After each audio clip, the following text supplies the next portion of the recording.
consider yourself strong, I'm not talking about being strong with your muscles, but rather strong in the Word, the Bible. This is going to be a really hard teaching, simply because it goes against our selfish nature. So, are you ready for a hard teaching? Are you ready for a challenge?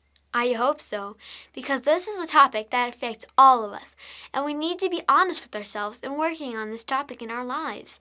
Because this topic is so big, we're only going to cover a small part of it. But we encourage you to look into it more with one of your parents. Okay, all that being said, let's dig in.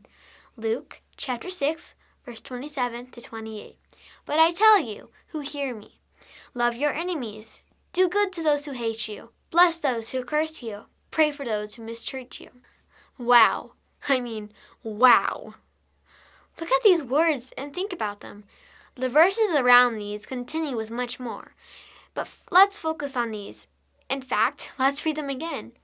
But I tell you who hear me, love your enemies, do good to those who hate you, bless those who curse you, pray for those who mistreat you.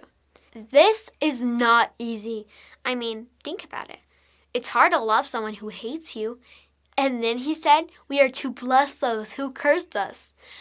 That means if someone calls you names or speaks bad things about you, you still have to tell them, hey, have a good day, and mean it. And then we're supposed to pray for those who mistreat us. I have no problem praying for friends or family, but wow, to pray for someone who is being mean to me, that's hard.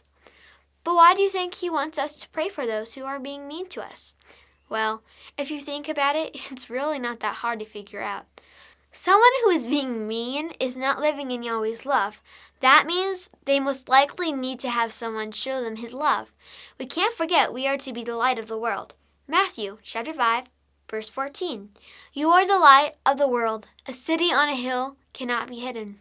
That means we are to be a light to everyone, even those who are mean to us. Those are the people that truly need the light anyway. Look at what Yeshua said a few verses later back in Luke chapter 6.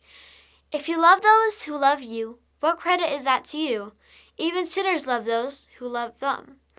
And if you do good to those who are good to you, what credit is that to you? Even sinners do that.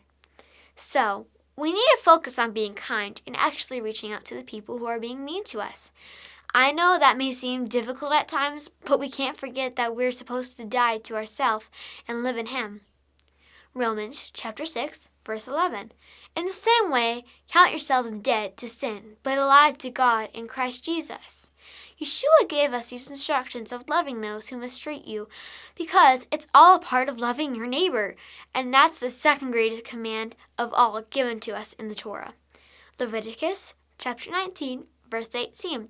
Do not seek revenge or bear a grudge against one of your people, but love your neighbor as yourself. I am Yahweh.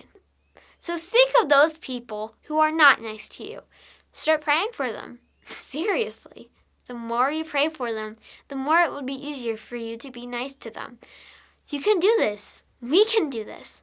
Let's be the light that Yeshua said we are to be the light to the whole world. Let it be that when someone is looking at you, they only see Yeshua.